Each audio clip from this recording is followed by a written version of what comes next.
pretty difficult to go anywhere. I had to drive my children to school this morning. They couldn't even get out of the driveway.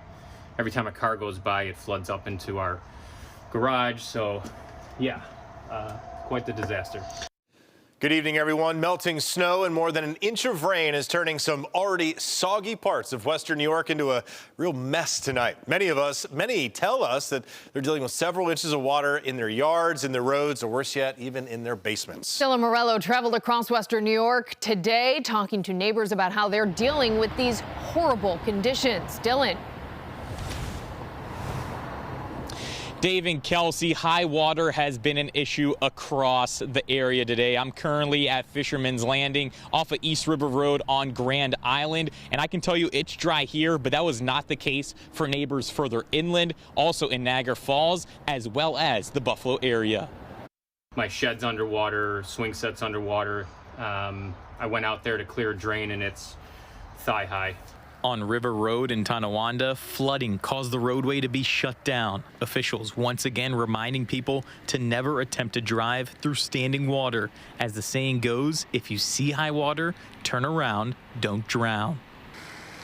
While in South Buffalo, the National Weather Service says Cazenovia Creek reached minor flood stage Thursday morning, but has since receded, with the water expected to drop considerably soon. But the flooding was even worse on Grand Island, leading to a road closure near the South Bridge. Some homeowners there even wading in nearly knee-deep water this afternoon.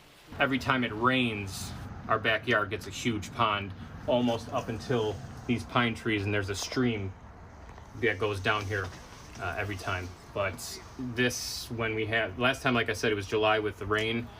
This with the ice melt. It's unacceptable. What I found this morning was water coming into my wash tub. So I closed my check valve. If I didn't have a check valve, my basement would be flooded. Grand Island Highway Superintendent Dick Crawford told us today that they're working with other state agencies to get these streams and ditches cleaned out so this doesn't happen in the future. Just south of the Niagara Falls Airport, conditions for residents of the Westwood Village even worse, with some using canoes to get to their homes. My house is sunken in the water right on the corner there. I can't even get to my dog. My dog's in there, my cat's in there right now, and I'm trying right now. I gotta go somewhere to stay. It's all the variables, bad drainage, the creek behind us, it floods a lot, the snow, the rain. This has been an ongoing problem for a very long time.